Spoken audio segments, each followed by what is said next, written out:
This episode of the World Soccer Talk podcast is presented by Sling.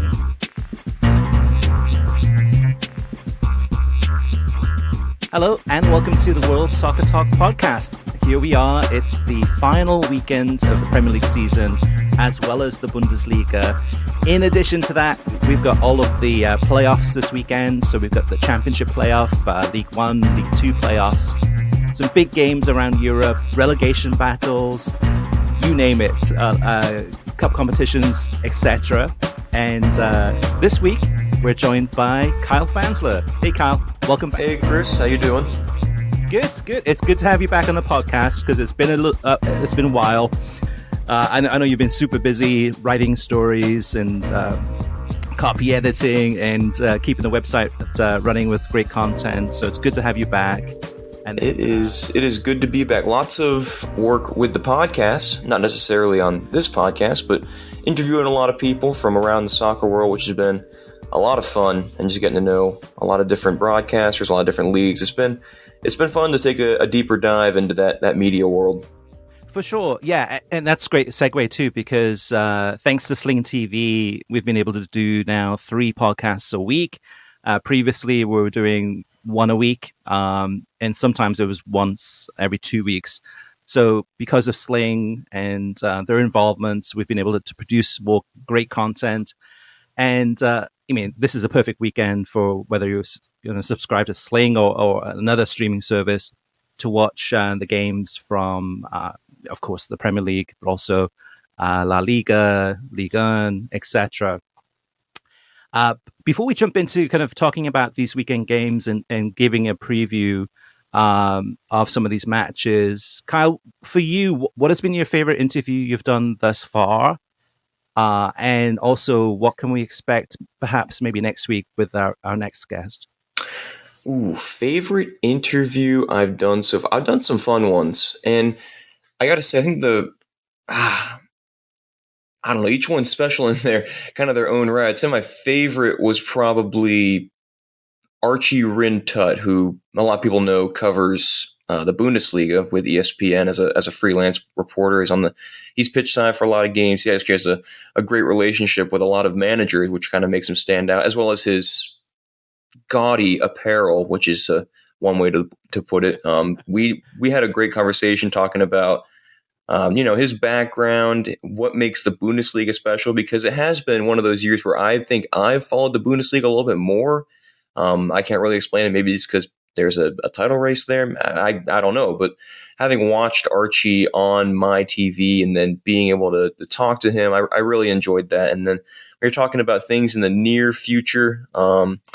We have some pretty special guests lined up, guests that I'm really excited to talk to, people that are recording documentaries, people that are like their pitch side. It's going to be fun. There's one guest. I don't know if I'm allowed to say the name, sure. Yeah, just because we're talking to Guillaume Balaguer, for example, in the next couple of weeks, and he's going to be just a joy to talk to, especially from someone that has a background in journalism.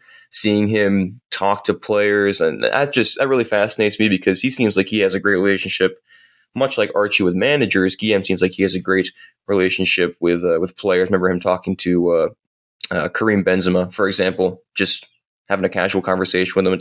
We'd love to talk to him more about that kind of thing.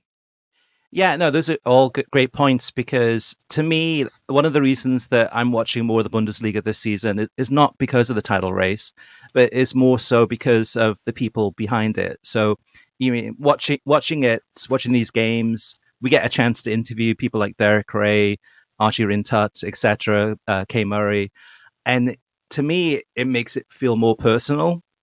And those are really, really great professionals anyway, where it just feels that they really are passionate about the league and the game and the country, and it pulls you into the broadcast. Guillaume Balaguer, to me, is another example of that. Seems to be very humble, an incredible person in terms of just, he must have probably one of the best jobs in football, right? Traveling around Europe, going to all these games, interviewing fans sometimes. And I remember I went to Goodison Park for a game. It was Everton against Bolton. And this is 2006. and Guillaume Balaguer and myself were there in the press room, went down to interview some of the players. So I've kind of been following his career path since then, like a really, you mean kind of a scholar of the game, but a really nice guy. And actually somebody interestingly enough, who is a chairman of a non-league club, Biggleswade United in England. So he's busy working for CBS Sports, covering the Champions League, doing documentaries. He's done a lot of work with the BBC, both writing and on the radio, and then still has time to be a chairman of a non-league football club. Yeah, you talk about having the best job in the world. I mean, CBS is going to send him to Milan, to Paris, to Munich, to Manchester. I mean, if you're going to get paid to go watch those games, and I'm sure he's an incredibly busy man with how much work that he does, not only with CBS, but with other publications as well. I mean, what a gig to have if you're Guillaume Balaguer. Yeah, definitely. My favorite interview, Kyle, was Rob Phillips from BBC Radio Wales, talking about the Wrexham story when he went to Wrexham to the victory parade. And coincidentally, when he did that interview that week, and it was on YouTube and, of course, this podcast stream, my cousin from Wales was in town. So he and I sat down, and him coming from Europe, coming to the United States, he didn't realize how big Wrexham is in the US. So I said, okay, well, sit down with me. Let's listen to this. Let's watch this interview with Rob Phillips from BBC and with Kyle. And he was blown away. And actually, during the interview, he was like, wow, that's a really good question. Yeah.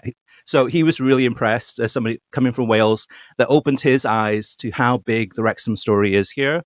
And then we started watching Welcome to Wrexham, and I think watched most of the first season, probably because of that interview in many ways. So that's my favorite thus far. Yeah, I got to say real quickly, Chris, you talk about how Rob Phillips, for example, kind of personified that cultural nature of Wrexham and the whole personality of the club. I mean, that's what makes these interviews so great for me, just because, talking to people like Rob or Archie or hopefully Guillaume, and also Semmer Hunter and Poppy Miller, who we've also talked to recently, they really have the ability to transfer some of that cultural, just personality. I don't want to reuse the word, but really that culture, and bring it over to us here in the United States, because I've never watched a live game in Europe, but being able to talk to these people that are so in touch with those people, those towns, it's a real pleasure to talk to all of them. Yeah, and I think one more thing to that too is that sometimes it's great that you get a chance to find out about the people themselves, their story, how they got into the business, how they got to where they are now, and their personal story. Because just as we're watching the Bundesliga and the Premier League and other leagues from around the world and enjoying the games, I think we feel kind of a connection with the broadcasters too, and then you giving them the opportunity to tell their story is something quite unique. Mm-hmm. So let's look ahead to this weekend. I mean, this is so. I mean, the stars have aligned in terms of the way that this weekend is scheduled out. And of course, we've got the Bundesliga kicking things off on the Saturday 9:30 a.m. Kickoff times.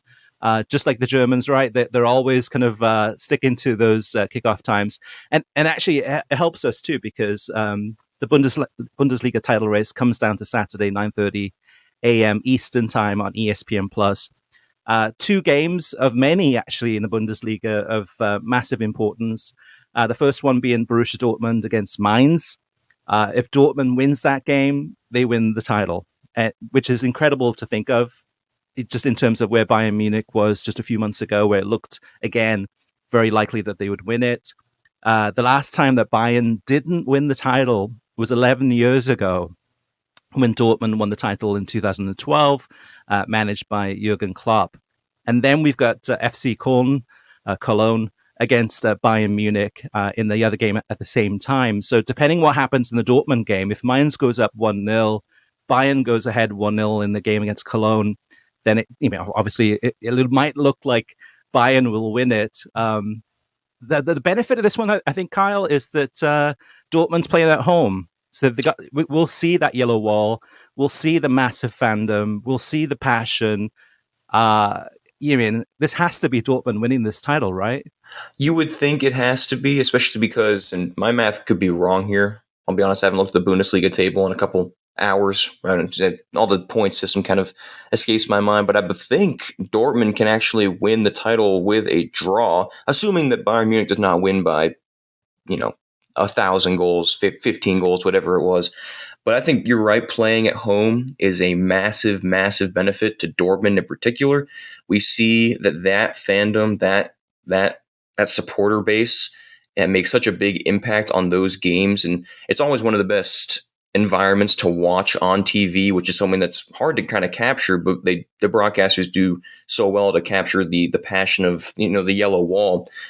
And, I think it's crazy. You mentioned that Bayern, the last time they did not win the title was 11 years ago. You think about the amount of change that these two clubs have been through since then. The managers that Dortmund has had, the likes of Thomas Tuchel, you already mentioned Jurgen Klopp, and the success that Bayern Munich has had since then.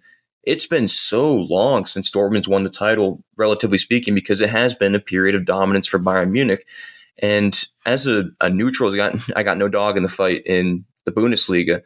I got to say, I'm rooting for Borussia Dortmund just so I can see a little bit more parity in the Bundesliga, because I always think that's been the biggest drawback of the league is that you look at it and say, okay, Bayern Munich's going to win. No surprise there. But to have, and I know Borussia Dortmund's no small club by any means, but to have just another team win the title, I think goes a long way for the league and obviously for all those fans in the yellow wall.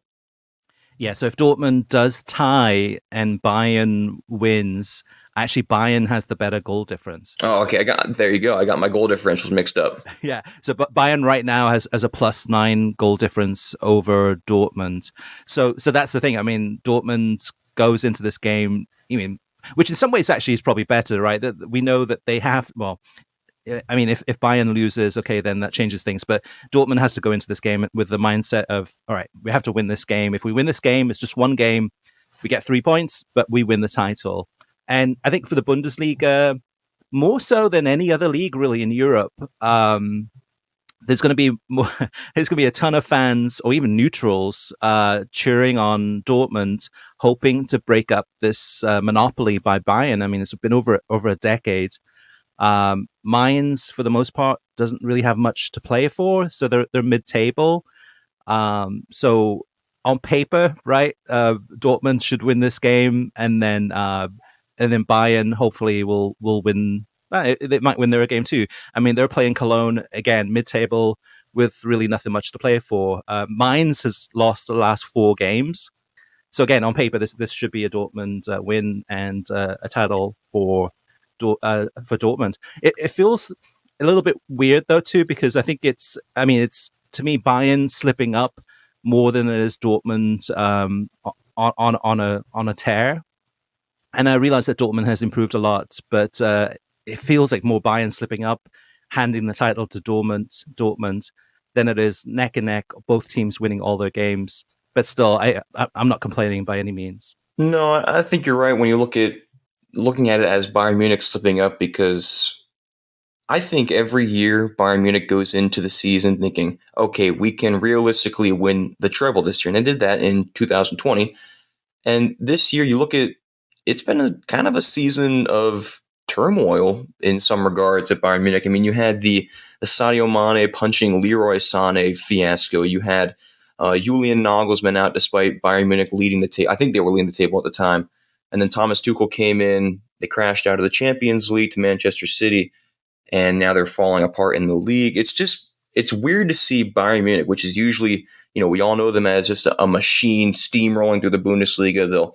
They'll beat any team in their 5-0 with relative ease. And this season, like you said, it's just kind of all come apart kind of unexpectedly. Yeah, and in addition to those 2 games too, there's the relegation battle. So you've got down near the bottom, you got Bochum and Schalke going into that final day, trying to figure out a way to get out of that relegation zone into safety. Bochum are playing Leverkusen at home, 9:30. All the kickoff times at 9:30 tomorrow on Saturday, and then Schalke going away to RB Leipzig. So too difficult games for those bottom dwellers. But there's also, of course, the chance that maybe they can escape that the bottom two, and then also there's the third from bottom team will go into a playoff match against a team from the second Bundesliga. So action both at the top and the bottom of the table. I think to me, the timing of this is perfect, right? Because the Premier League finishes their season up on Sunday. You've got the relegation battle and the title race battle in the Bundesliga at 9:30 a.m. Eastern, followed by also on ESPN Plus the EFL Championship final on Saturday. That kickoff time is 11:45 a.m. Eastern time. Coventry City against Luton Town, and this one to me is a really interesting one too, because if you were hanging around a whole bunch of expats in a British pub talking about English football from the 1970s and 1980s, if you could go back in time to the 1970s and 1980s, Coventry City and Luton Town would be in the discussion. Would be teams that in the top flights, and look at Coventry, look how well they're doing, or look at Luton, what they're doing. However, the recent history has not been kind to either of these teams, but either Coventry or Luton, but they're back in it again. So Coventry City almost went out of business. Almost went bankrupt. I think they got liquidated. Luton Town had their own problems. They were docked points. They got pushed down to the Football League, to the actual National League, to the non-league. But both of these teams have risen up against adversity. And Kyle, I think most Americans really don't know the story of Coventry City and Luton Town. So I think a lot of Americans will be going into this game, unless they've done the research or have been following the clubs lower down the table, without any of the history in mind, but in terms of just watching this game for the sheer pleasure of it, which is usually a tense, crazy game with so much on the line. Do you have any a dog in the race in this one, Coventry or Luton, and any interest in either team to go up? Well, you're spot on. I mean, I really got into the Premier League in the mid 2000s when it was that Arsenal Chelsea United kind of battle. And for that, and for me, I never really knew about Coventry City and their elongated status in the top flight. And, you mentioned it, they spent 35 years in the top flight and in the Premier League. But before a couple of years ago, when I really started diving deeper into the entire English pyramid, I never really knew that. So I didn't think that Coventry City was a quote unquote big team. But then you talk about how they are this perennial, not powerhouse, but a stalwart of the top flight. So this game between Coventry and Luton, I got to say, I am really cheering for and I guess supporting Luton Town strictly because I want to see that stadium in the Premier League. And I would love to see Manchester United, Manchester City, Liverpool travel to that stadium, which needs $12 million worth of renovations just to be able to host Premier League games. And I would love to see the fans for these major clubs that are used to playing in these billion-dollar stadiums walk through a neighborhood to watch their team play in an official match. I think that would be awesome. I think it would personify the Premier League and really give fans a great look into what English soccer is all about, you might say. Yeah, no, that's a good point, because Kenilworth Stadium in Luton is something from the olden days. It looks like it hasn't changed since since I remember it, watching games in the late 1970s and 1980s, 1990s, seeing games on television from Kenilworth Road there, and it is an antiquated, primitive, small stadium. I mean, the capacity is just over 11,000. So they max out at, I think, 10,500 fans there.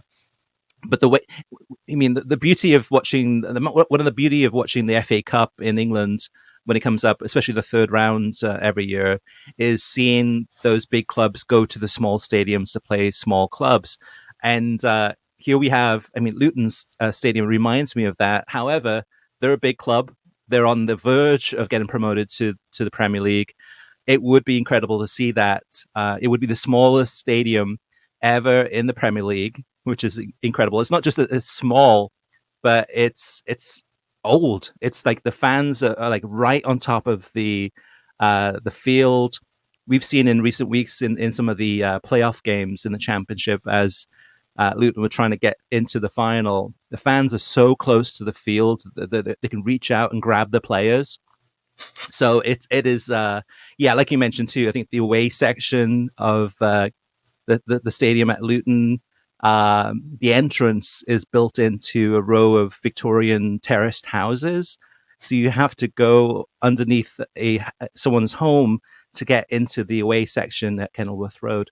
And yeah, it's going to take, like you mentioned, $12 million worth of renovations this summer if they do win this final, just to have it up to standards to be able to actually have games played there. They are looking to build a new stadium elsewhere in the city. It's going to take some time for that to happen, but yeah, I'm with you, Kyle. I think a lot of people are hoping that Luton get up just for the sheer just chaos of seeing teams play at such a small stadium. It is incredible. Coventry. So Coventry, it's interesting too. So you mentioned a couple of minutes ago. So just for listeners too. So from 1966 to 2001, Coventry City spent 35 successive seasons in the English top flight. Just think of that. 35 years consecutively, they were in the English top flight, and then they were relegated after 2001. And only Arsenal, Everton, and Liverpool had a longer consecutive top flight run.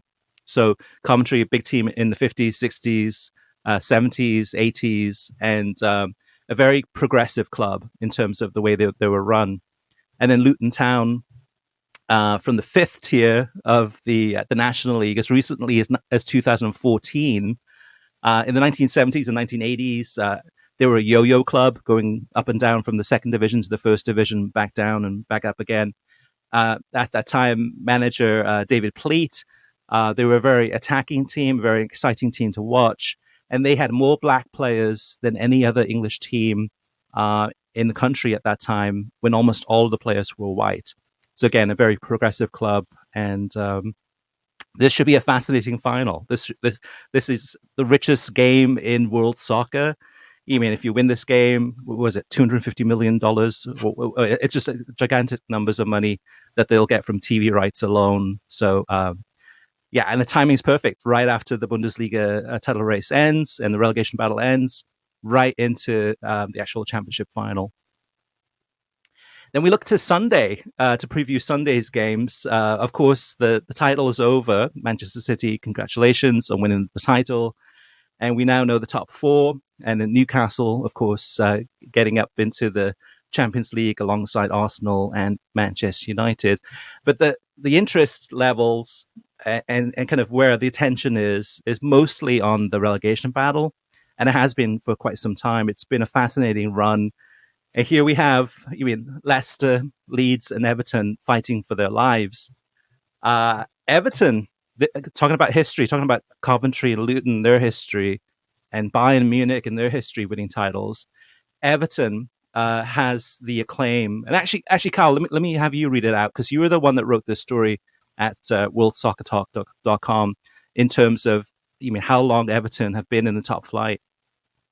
Yeah, I remember writing this originally because, you always imagine Everton as big team, lots of fans, global following, even here in the United States. And that's largely because, this is the 124th top flight season.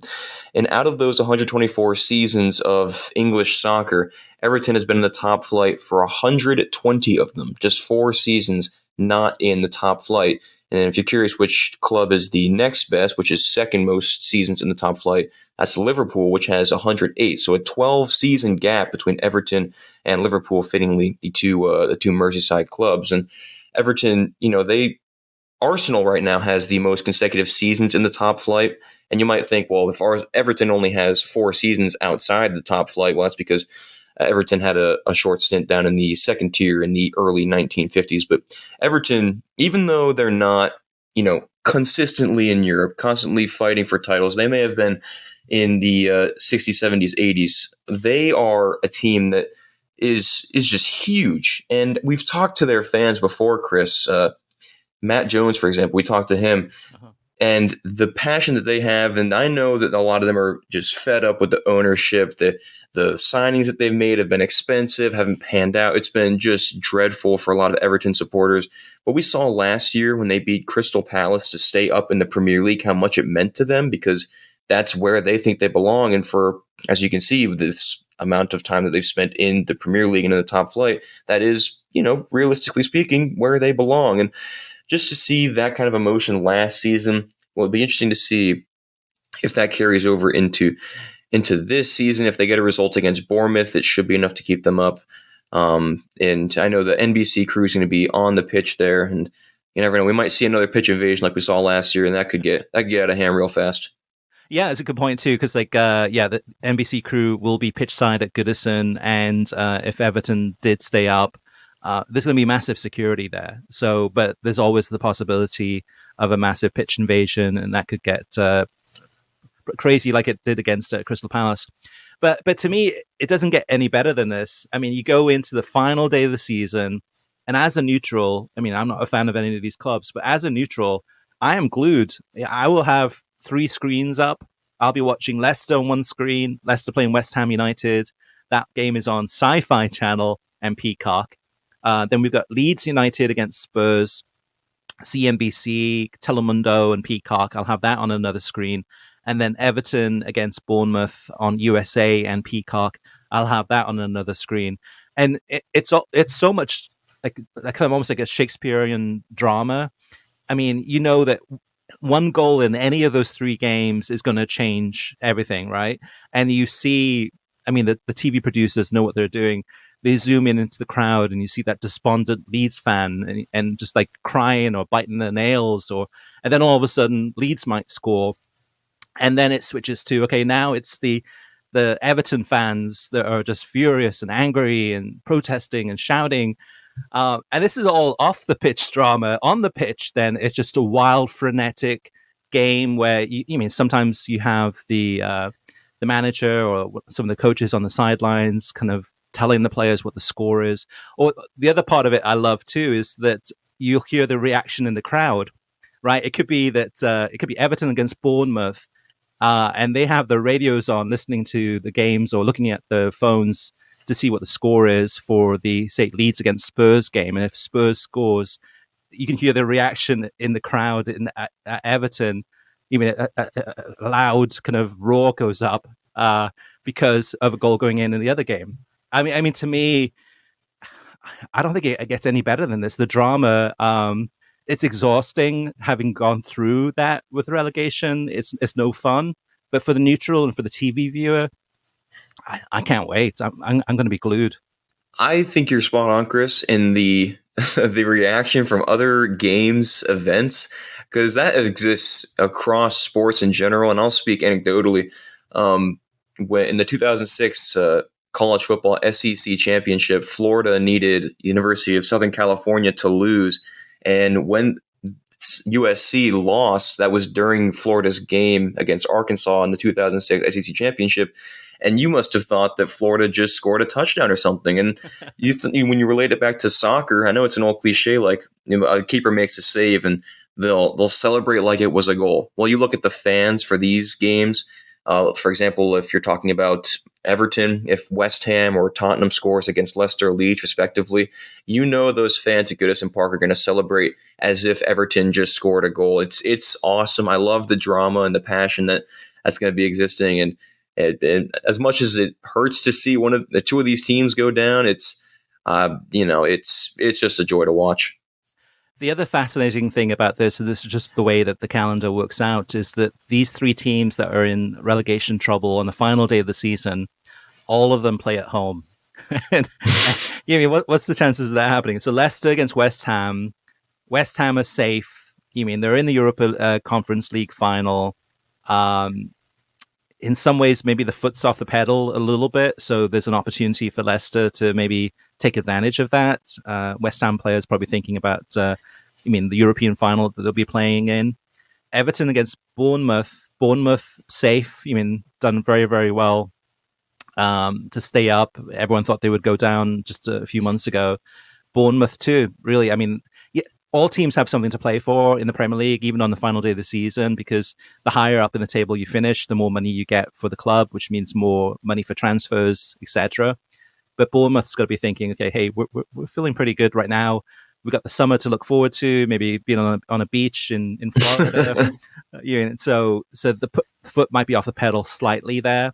Bournemouth's a good team. West Ham's a good team. So nothing to take kind of thinking this is going to be a walk in the park. But Everton playing home. But then the toughest of those are going to be Leeds against Spurs, and Tottenham just with a roller coaster inconsistency this season. But Tottenham eyeing a place in the Europa Conference League in terms of the qualification, in terms of where they finish in the league. So, but then the Leeds United supporters are going to be loud as can be, as will Everton and Leicester. But then also the Leeds fans, I think, can get frustrated sometimes a little bit too soon. And I still think they're missing that out and out striker. Patrick Bamford's not playing that well. Hasn't been playing that well for a while. He's back, but he doesn't feel like he's like completely match fit. This is gonna be great. I just can't wait to watch these games. Yep. Also, Chris, you talk about these teams. You're right. Every team does have something to play for, but that Tottenham game against Leeds, they really do have something to play for, because right now, they're on the outside looking in when it comes to the Europa Conference League. And I know Antonio Conte earlier in the season said it would be a miracle if they finished top 4 like they did in the previous season. That's not going to happen, obviously. But when you think where Tottenham, how far, relatively speaking, they've fallen from last year to this year, and you already mentioned the wild roller coaster that they've been on, just blowing through managers and players getting all frustrated. You would think that Spurs would be the hardest matchup of West Ham and Bournemouth for one of these 3 teams that could go down. Mm-hmm. But I don't know, all those teams, especially Spurs, they've fallen off the rails as well. And, could Aston Villa, even Brentford's in that Europa Conference League race. So That's another thing that we got to keep an eye on, is that, like you mentioned, that Conference League race. Absolutely. Yeah, and Brentford fans will be keeping a close eye on that Leeds against Spurs scoreline too, playing at the same time. And Spurs fans really frustrated, right, in terms of just the managerial process, in terms of trying to find a replacement for Conte. It's been 2 months. We've gone through a long list of candidates thus far. Many of them kind of turning down the opportunity or just not interested. And actually, today, Ramon Vega, one of Tottenham's former players, going out onto social media saying that there's a reason why Spurs are having a difficult time trying to find a replacement manager, and that's because the actual kind of managerial circle of people available, they all talk to one another, and they know that there's issues inside the club that could prevent people from getting that job, or could scare people away from that job in terms of the way that the club has been run. So a lot of Spurs fans want Daniel Levy out. They want ENIC out, the owners, and they want new ownership to come in, take over the club, and run it in a more efficient way. The stadium's fantastic, but just in terms of Spurs fans always kind of want their club to be, I think, expect their club to be doing better. But a lot of frustration there too. So we could feel that too from the away fans for Leeds against Spurs, with the Spurs fans, if they get really upset. And of course, there's always question mark about Harry Kane. So yeah, drama of the first degree there. It could be Harry Kane's last game in a Spurs kit. You never know. Yeah, it's weird in a way, right? Because it's like, in a way, I think if he stays there, he's always going to be the number one player. It's always going to be the star. He could go to Man United or Real Madrid or you name it. Any club in the world, top club in the world would want him, and he wouldn't necessarily be the number one star elsewhere. But I think, I don't know. That's a tough one. It's up to him on a personal basis there. Last but not least, Liga MX, the Mexican league, the final, the second leg is on Sunday at 9:30 p.m. Eastern time. And this is Chivas of Guadalajara against Tigres. And this game is live on Telemundo, Universo, and Peacock. The first leg ended 0-0. So you go into that second leg knowing, okay, hey, it's all wide open. Whoever wins this game wins the Clausura and is crowned Liga MX champions. And for Chivas, this is fantastic, right? They've gone through many, many years of tough times. Club America just, so far ahead in terms of winning, and Chivas at some points looking like a relegation candidate. Chivas has bounced back. Tigres is a really good team too. This should be a really interesting game for Sunday night, 9:30 p.m. Eastern time. Probably by the time the game actually kicks off, it'll probably be closer to 10 p.m. Eastern time. All right, let's move on to listener mailbag. Carl, I'm not sure if you've seen you've seen this, I know, but we've gotten so much feedback about MLS Season Pass. There's been a lot of comments out there from people. So I'll read through some of these. I'd love to get your opinion on some of this too. Dave says, you talk about MLS's lack of humility. Don Garber's hype that is divorced from reality, overpromising and under-delivering, etc. Along those lines, MLS highlights of games returned this week to Football Americas, the show that's on ESPN Plus. Seb Salazar bit his tongue as he mentioned it. Had been an ordeal to get permission to show MLS highlights on Football Americas on ESPN Plus. MLS highlights are free advertising to a segment filled with low-hanging fruit. The 3-month gap almost certainly hurt MLS far more than it hurt ESPN Plus or Football Americas.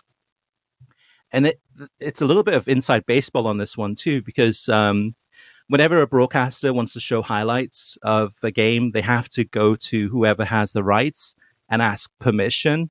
And oftentimes the way it works is it's an agreement where like, hey, what are you going to give me in return? So ESPN probably went to MLS, and I'm sure they went to MLS and say, hey, we'd love to include some of the highlights of games from MLS on our shows, Football Americas and ESPN FC. And probably MLS would say, okay, well, what do we get in return, or so on and so forth. But the fact that it's been an ordeal to get the permission to actually show these highlights, I think to me speaks more so to the Apple relationship, where Apple probably wants to keep a lot of this stuff within their own ecosystem. So if you want to watch highlights of MLS games, best place to go to is MLS Season Pass. In order to get those, you have to subscribe to that service. But I think finally Apple and MLS is wising up, saying, you know what? It's actually hurting us by not having our highlights available on shows such as on ESPN Plus or etc. Let's try to make those as widely available as possible rather than keeping everything in-house. All right, next up is Sam. Sam says, longtime listener from San Diego. I wanted to weigh in with my thoughts on the situation going on in my city. First off, I appreciate you taking time to discuss the topic of the MLS expansion, but I have to disagree with Kartik on his point that there is major competition with Liga MX here. In my many years as a football fan in San Diego, I've hardly heard any conversations discussing Cholos or any other team from Mexico. The real competition for soccer fans' hearts is European soccer. I myself will always consider myself an Arsenal fan over any club that will pop up here. And I know many people who feel similarly about their European fandom. However, this is not my main point for writing in. I wanted to express my extreme disappointment with Major League Soccer in not incorporating the San Diego Loyal into the MLS expansion. I get it would cost more to incorporate their existing branding into the new team, but the Loyal team have done so much in the past few years to grow an organic fan base here in San Diego.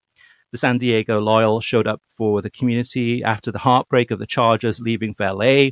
Even when compared to the Wave games, there is so much more of an organic culture and community with the Loyal that reminds me so much of lower league soccer in England and across Europe. This MLS expansion will certainly split the fan base and insert a fabricated culture where a organic one already exists. I know that most loyal fans will not be heading to Snapdragon Stadium to watch the MLS club if the loyal still exists. To add insult to injury, Landon Donovan is essentially the face of the Loyals operations and has been working tirelessly over the past few years to grow soccer in San Diego. MLS should feel ashamed for excluding the man who they named their MVP award after from joining the league. I would love to hear your guys' thoughts on this. Kyle, what's your thoughts on this one? It's always a concern of mine when Major League Soccer decides to plop down a new franchise somewhere, and it's spot on.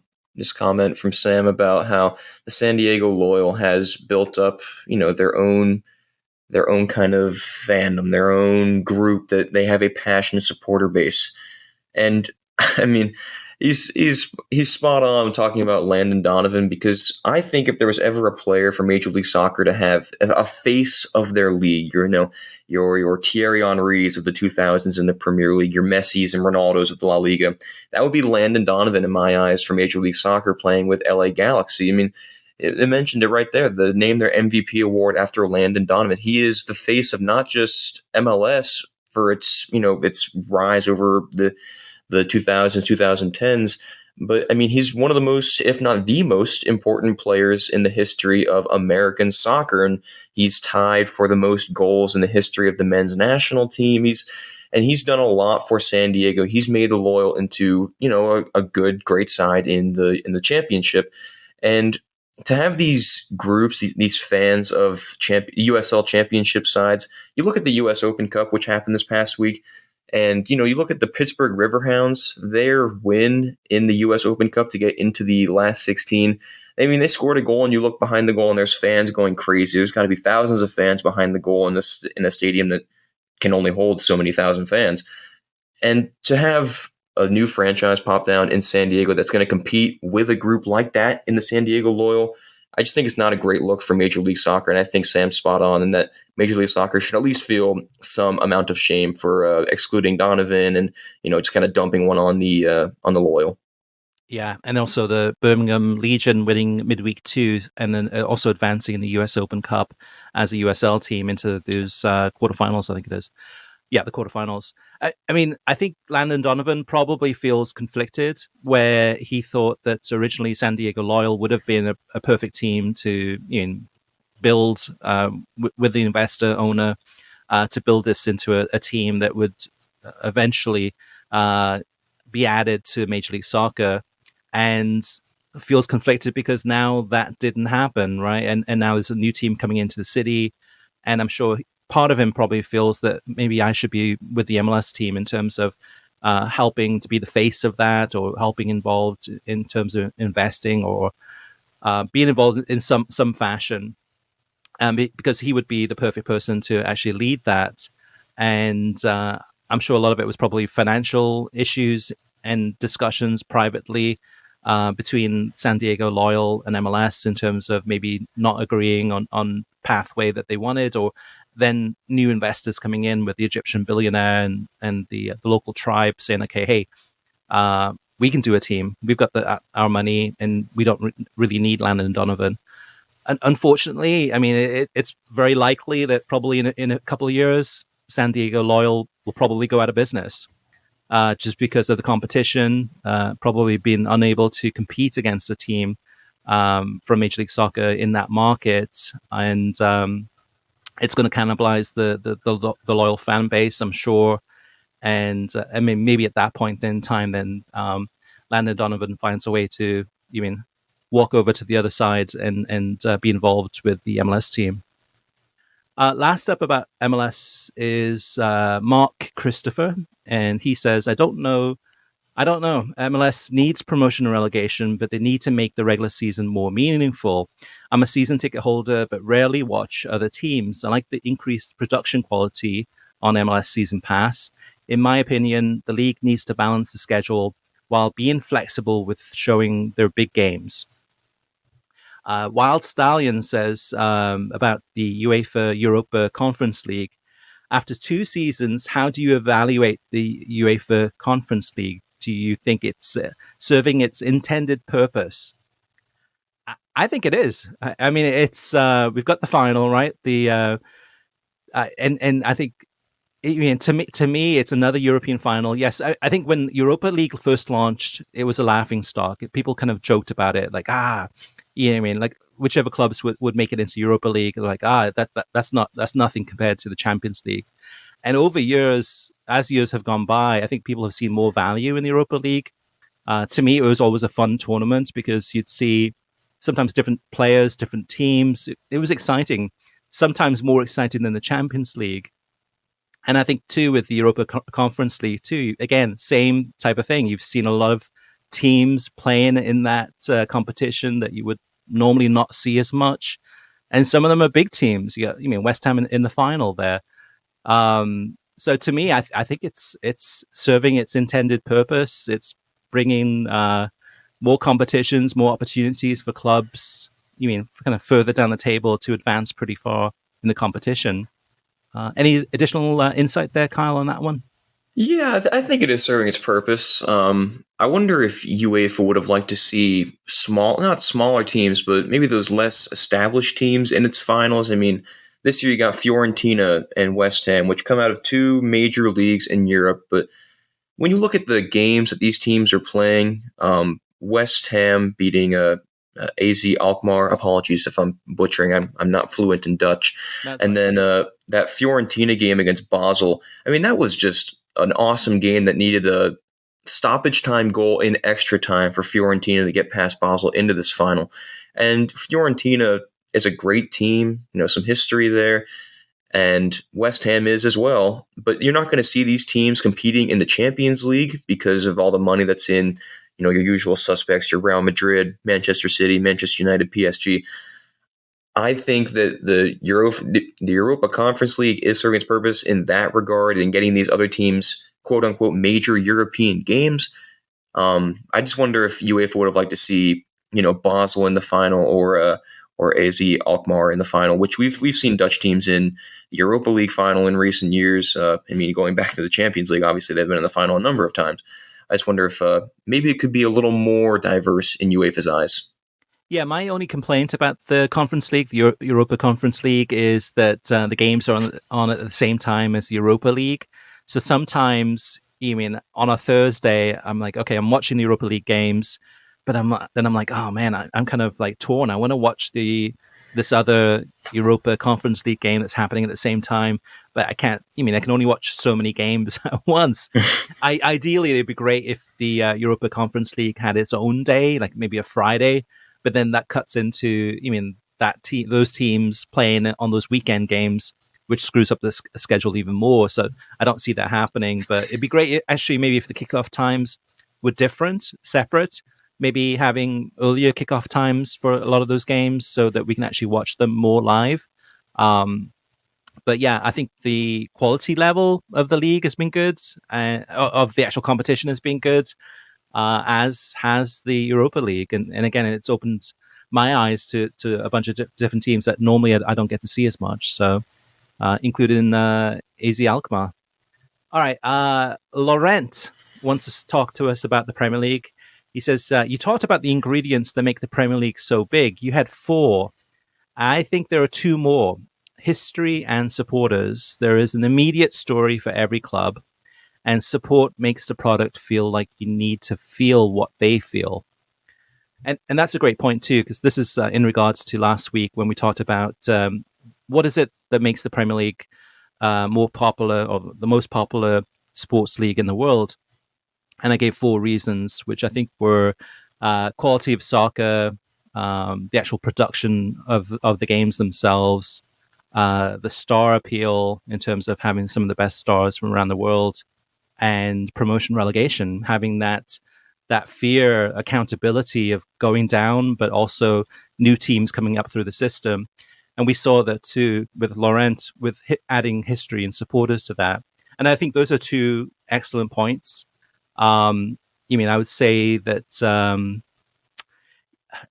obviously MLS doesn't have as much history, and yes, they do have kind of a hardcore supporters base in select cities, most of the cities these days, especially the ones with newer stadiums. But those are ingredients absolutely that make the Premier League and other leagues, such as the Bundesliga, such an important part of the reasons that we watch those leagues. And then lastly, we've got two more comments to go. Next up is Roberto. Roberto says, first off, it will be sad if Leicester goes down. For years, they were a yo-yo team and seemed set in the big time. I first saw them play at Orient when, for the first and only time, they were in the old second division at the same time. That was, I think, 1982. It does appear that you two cannot win. For some of you, you, Chris and Kartik, are too European centric and anti MLS. Others see you as cheerleaders for Major League Soccer. Wonder how those work together. To me, you provide mostly constructive criticism. You've been positive towards the Apple deal because it's a major advance, and if it works, it should advance soccer in the US. My interest in world soccer goes back to the days of the first NASL. My interest in the Premier League has lessened as more and more despots gain control of the Premier League. Too much money is ruining the game. Last but not least, Chris says, even though this isn't soccer related, I wanted to let you and other listeners know that recently Univision got the Spanish language rights to the Super Bowl for the first time ever.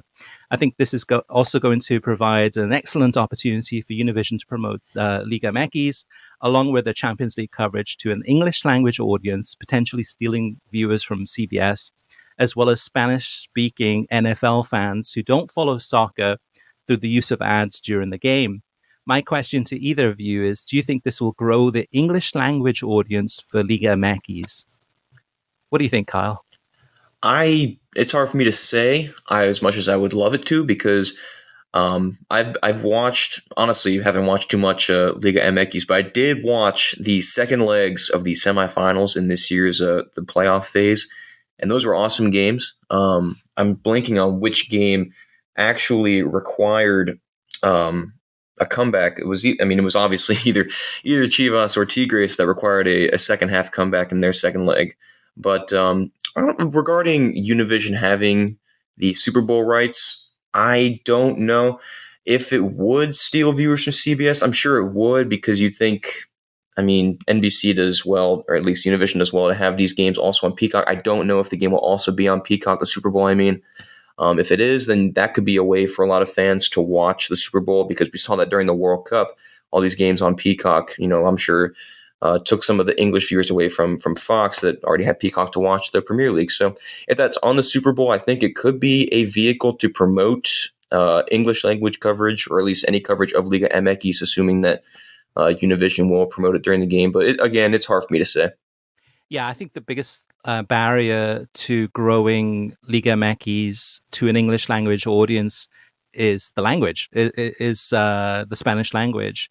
And most people, I think, in the United States probably don't realize that there are English language commentaries available of many Liga MX games, and most of them are available through Tudo NA Extra, which is available through authentication. So if you have Fubo, you get the Tudo NA Extra channels. And oftentimes when a game's happening, I don't know, in this case, Chivas against, well, actually, that's not the case, because Chivas is Telemundo. So basically the Univision property. So if it was the first leg, so if it was the first leg of the final, Tigres against Chivas, that game would be available on Univision and Tudo NA. But if you have access to Tudo NA Extra, there would be an English language commentary of the same game available through there in places such as Fubo. But it's a hassle. It's not as easy as just switching on the channel and clicking on SAP and then selecting the audio. Or it's not as easy as MLS Season Pass, where you log in and it asks you every single time, do you want the English language broadcast or the Spanish language broadcast? With it being Univision has the rights. Actually, Univision has the rights in both English and Spanish to many of their games. However, it's more steps to actually get it to work. So I don't think the Super Bowl it'll increase the exposure, making more people aware that Univision has Liga MX games and Champions League coverage games, um, in addition to the Super Bowl. But I don't think it's going to actually increase the English language audience unless Liga MX and Tudo NA and Liga MX figures out a way to make this easier, whether it's a subscription service or something to make it easier for people to find these games in English. And ESPN's had games in English of Liga MX games a few years ago on ESPN2, and the viewership was really, really low. Fox Deportes has English language viewership of Liga MX games. The viewership for that was very low. So yeah, it's I don't see it happening, unfortunately. All right, listeners, if you do want to get in touch with us, we'd love to get your feedback. We really appreciate it. We'll read those out on air. So whether it's through YouTube or through Twitter, Facebook, the website, podcasts, wherever you're hearing this podcast, etc., there's a few different ways you can reach out to us. The first is email, which is web@worldsoccertalk.com. Second is through the website, worldsoccertalk.com. Click on podcasts and then leave a comment in the most recent episode. Then you have facebook.com/worldsoccertalk. You can send us a message there. Twitter is @worldsoccertalk. You can leave a voicemail, 561-247-4625. Also, if you're on YouTube, youtube.com/worldsoccertalk. You can post your comments there for each of the actual podcast episodes, and we will definitely to try our best to read those out on air. So, yeah, thank you. And Kyle, thanks for being on the show this week. I really appreciate it. And it's great catching up with you. And I'm really looking forward to that Guillaume Balaguer interview. But out of all the games that are coming up this weekend, if you had to pick one where you're like, all right, I only have time to watch one game this weekend, I'm sure you're going to watch more than that. But if there's only one game, and it doesn't have to be any of the games we mentioned, which is the one game that you're going to say, hey, I have to watch this one game? For me, I think it is Coventry against Luton Town. That game just seems like a really good time. And I mean, we talked about it beforehand, how much that game is worth and the passion on the field and in the stands. I think that'll be a good one. And yeah, that'll be my game that I'm really looking forward to. What about you, Chris? I'm going to cheat. I'm going to say Goal Rush. I'm watching Goal Rush, having the whip around show of all those games happening at the same time, seeing those goals going in, and watching one broadcast.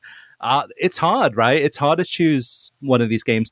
Earlier in the week, we did the podcast with Kartik, and we were saying, like, hey, well, the Bundesliga, this is going to be huge for them. Maybe one of these games will end up being on ESPN2 or ESPNU or ESPN. Nope, it's on ESPN Plus.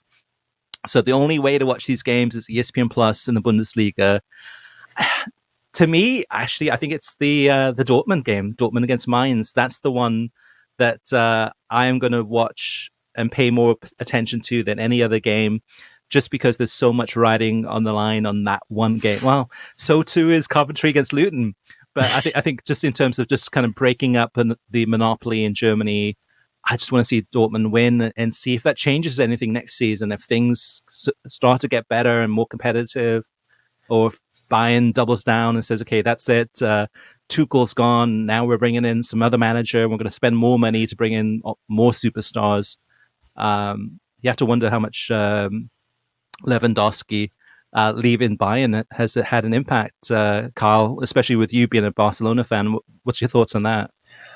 You would think that he would be a hard player to replace, and based on their record in this season, especially in the back half of the season, that might be the case. But I think one of my surprise players of the year has been Eric Maxim Choupo-Moting for Bayern Munich, who just seems to. I thought he was very average in the Premier League and in Liga, but I mean in the Bundesliga, he's been scoring for fun. And to be fair, he's got crazy talent around him at Bayern Munich, but. Yeah, you would think that Bayern Munich, you already said it, they would probably go out and just buy some elite level striker that's going to score goals at ease. And that, I mean, I don't want to go throwing around rumors, but I know Bayern Munich and Harry Kane have a couple links that date back a year or so. Yeah, that would be perfect, right? That would be Mm-hmm. perfect for Harry and for Bayern, and honestly, would get more people watching the Bundesliga, right? Mm-hmm. Kind of an Yep. out and out English, centre forward going to Germany to see how he does and how he adapts. I think he'd do great, but that would certainly mix things up quite a bit. All right, listeners, thank you for listening. Whichever games you're going to enjoy this weekend, we hope it's a good one. Thanks to everyone, and we'll be back on Tuesday with our next podcast episode. Meanwhile, definitely go check out worldsoccertalk.com for Kyle's articles and many, many more from many writers from around the world. Enjoy your football.